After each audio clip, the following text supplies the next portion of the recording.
Hello, this is Tony at Travel Scoot, and this video is going to show you how to remove and reattach the parking brake lever. If for some reason it comes loose and falls off and you have all the parts, we'll go over that as well, but let's just do this step by step. For the sake of access, I recommend loosening the brake lever and getting better access to the underside of it by inserting your 5mm Allen wrench in this clamp bolt up here. Allows you to slide and twist. There we go. The brake lever out of the way, and then maybe snugging it up a little bit. Don't force it. Of course, there's this brake cable here that you'll see. You don't want to rough it up too badly. If there's a lot of resistance, you might want to cut one of the cable ties. That'll give you a little more slack. Anyway, here is the parking brake lever, and this one's actually a little sticky, so we'll handle that as well. But as you can see, what you have here is a plate with serrations that engage this stop on the brake lever itself. That's how that works. Now, what's very important, first and foremost, to ascertain whether this is even worth the trouble is when you have your brake lever turned up like this. Obviously, you can look at it from below as well, but be sure that this peg, this cast peg or post, is still in place on the brake lever. Sometimes if you run into something with your scooter and forcibly jam the parking brake assembly up against this post, it can break off. If it shears, you do not have a parking brake lock any longer. This will not serve any purpose whatsoever. Your handbrake, of course, will still work independent of that whole contraption, but this will no longer have any serve any purpose. So let's disassemble this very quickly and show you what the makeup is. You have a Phillips head screw,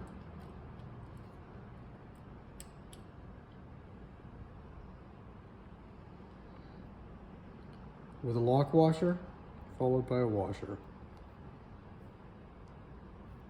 That's the stack up. I'm going to set this aside. And then you have your parking brake lever, if you will, with the detent and the spring latch area, I'll call it for now. Set that aside as well. Then you have your actual spring. The spring, in this case, and left and right sides are different. They are mirror images, but they are different.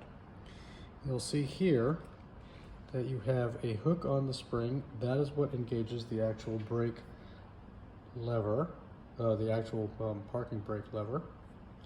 And then you have this little pigtail, if you want to call it that, sticks out and contacts this post. That should help explain the importance of that post. If the post is gone, and this does happen, the spring will have no place to butt up against, and it won't engage, and it won't come under tension. So what we'll do here first is,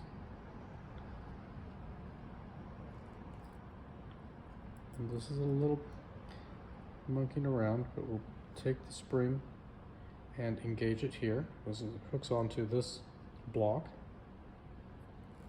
and slide it over the post. Now this is where it gets a little tricky. You have to pass the post. You have to get around that, but you want to make sure that the spring is still engaged. Carefully reaching over here, we're going to take the screw, or the bolt and the washers, and just turn them hand tight.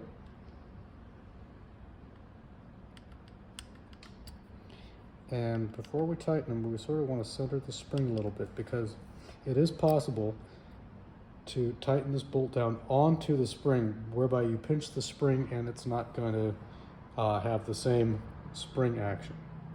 So try holding that in lightly there.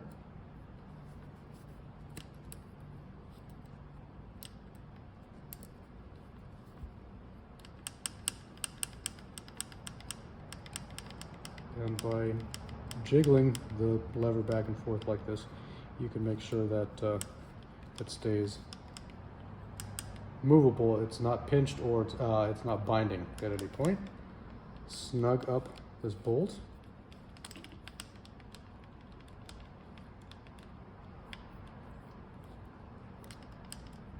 They have resistance. I'm not really crazy about this one. We'll take care of that as a separate look. But this is basically now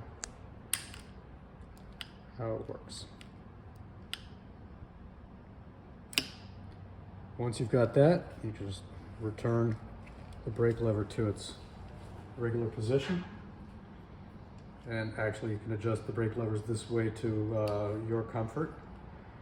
And then retighten until it no longer rotates on the handlebar. Thanks for watching, and of course you can always reach us on the web at usatravelscoot.com.